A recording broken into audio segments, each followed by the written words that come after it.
Hey everybody, welcome out to the Dice Tower. My name is Chris Yee. I am going to go over my top 10 games from the year 2024, looking back 1 year hence, 1 year thence, 1 year fencely at what were my favorite games now compared to what I said at the end of 2024. Let's get started.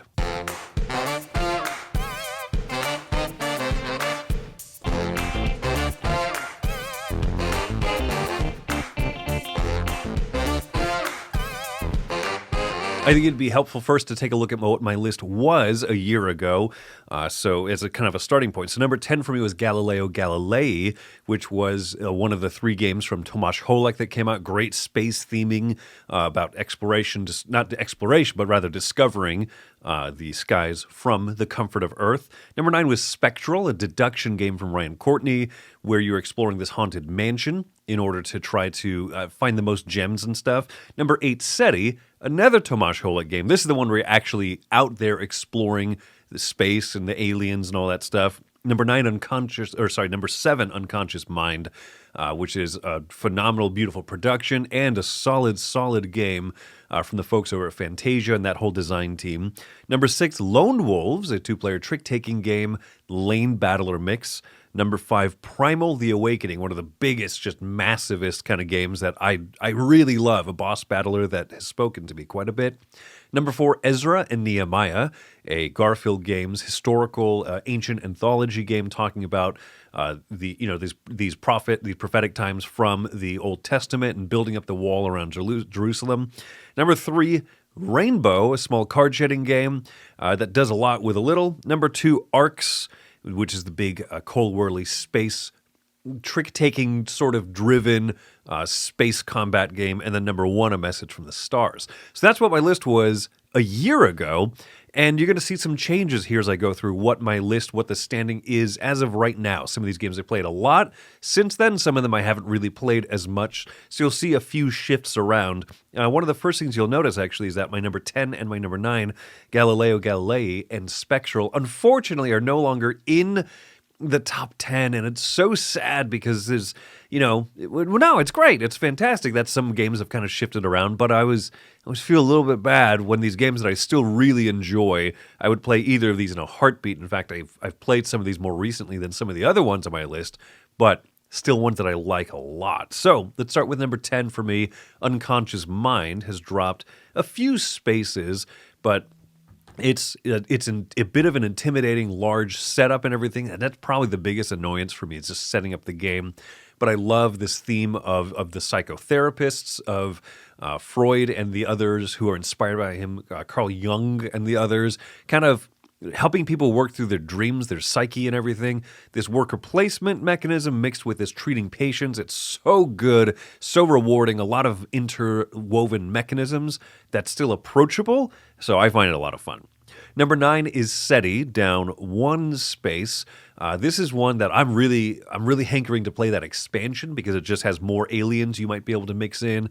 And some of those like startup, kind of quick start type of things. I always call it like the Terraforming Mars Prelude module in this expansion. But the base game is so satisfying as you are sending out probes, exploring different areas, pinging out into different quadrants, and trying to find them. They're aliens, of course.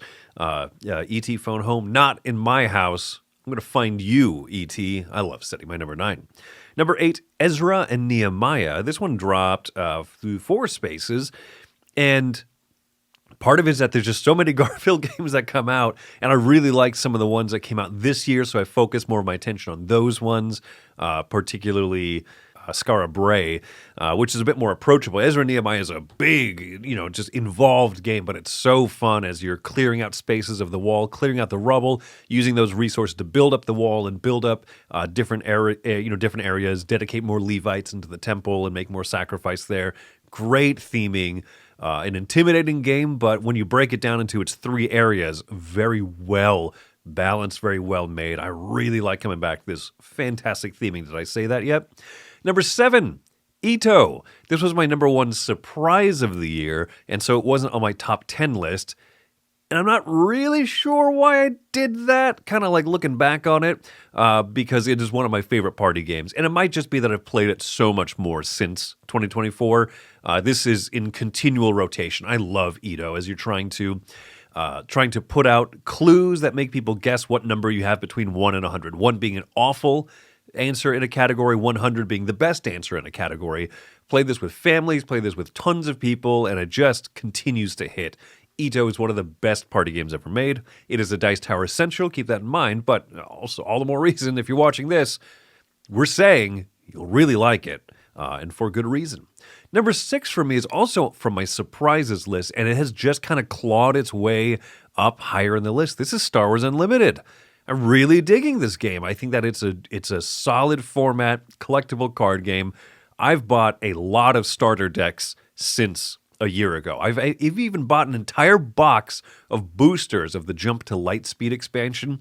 That's the one that thematically really grasped me. A heavier focus on ships and vehicles, being able to slide pilots so they can either be standalone ground units or slide them into ships. I think is so fun being able to pilot a ship. Certain ones go into the ground sector, and so that there's a little more versatility. It's my favorite little hook gimmicky mechanism of any of the sets. So yeah, for that reason, particularly Jump to Lightspeed is the set that made me really dive deep into Star Wars Unlimited. And I'm grateful that I have a lot of fun with this one. Number 5, Arcs. Arcs dropped a few spaces here. It's hard to get to the table, and I really want to play the Blighted Reach expansion, but man, what a great combination of trick-taking-esque card play mixed with action selection for warring and for chasing these different objectives. I love the player-driven scoring. I love the combat. I love so much about this one. It is epic and yet fits in that small box just right. I love this game. I'm so excited to play some more of it, and like I said, I really want to try that expansion in particular. Number 4 for me after Arcs. Number 4 is Primal: The Awakening. It was number 5 earlier, as of a year ago. It's climbed up a little bit. I've played it a lot. For being such a big, expansive, large box game, I have gotten this one played still. I think that its card play is so clever, the cooperation that you need to use in order to be able to beat, so especially as you play the more difficult bosses, the leveling up and the cool equipment and gear you unlock.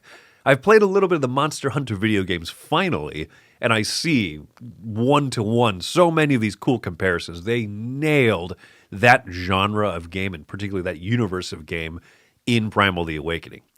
Highly recommend, despite the price point. I know not everyone can shell out $160+ on games regularly.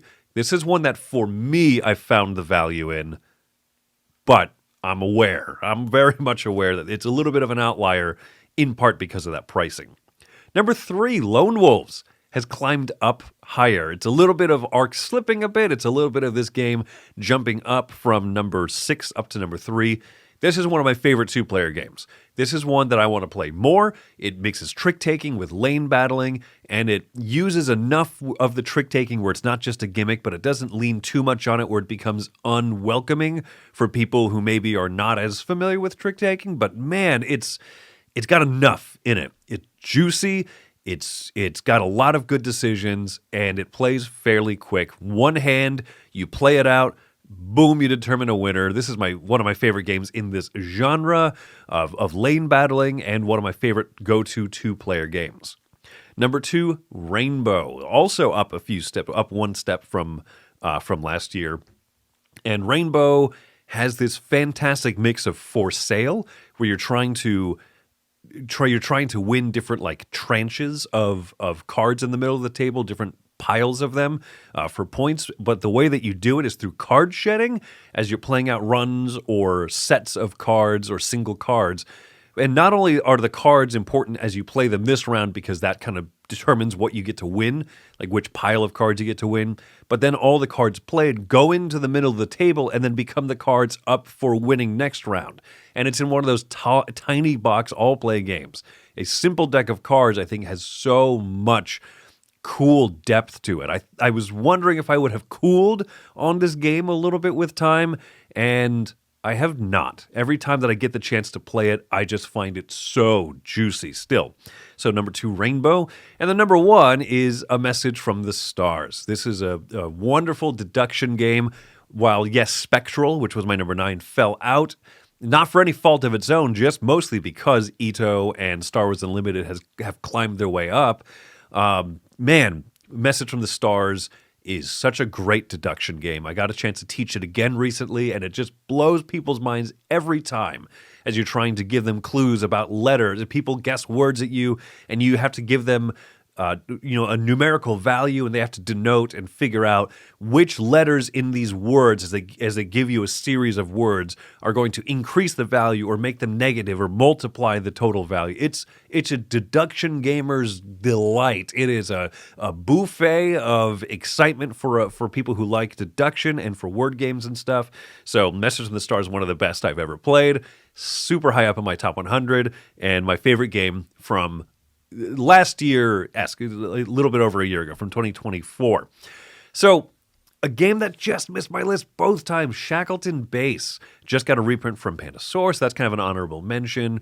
Inferno, the game from Red Mojo, about the Dante's Inferno storyline Euro game. A couple of other cool ones that just missed the list, and I wish that I just want to give them a shout out. It's my video, my rules, so I get to do it, so that's why I'm shouting them out now. And of course, still, I love Galileo Galilei and Spectral, even though they're not currently in my top 10 from the year, but huge shout outs to those games. What a great year 2024 was, especially with deduction, chronologic. Could have been really close, so plenty of others. If there's games that I haven't mentioned, even these honorable mentions, of course, comment them below, especially if you have someone say, hey, Chris, have you played this one? If not, you should play it based on what you like. I love those comments. So thanks, folks, for coming out to this video here, looking back a little bit with me, but here's to a great year looking into the future. I hope that you had a happy new year. Have yourselves a great January, and I'll see you later. And shout out, of course, to a couple of our fantastic GameFound backers that I faked you out with a sign out. First off, the Morris family from the Rocky Shores of Maine. Thanks to the crew who keep feeding my addiction to acquiring shrink wrap. And the cool part is that inside of that shrink wrap happens to sometimes come with games. We got Rob Congeezer. Thanks, Congeezer. And lastly, DJ Wasabi Nuts. Wasabi Nuts, maybe? Anyway, hey, shout out, thanks to you all, and look forward to this year's Game Found as well. See you, folks.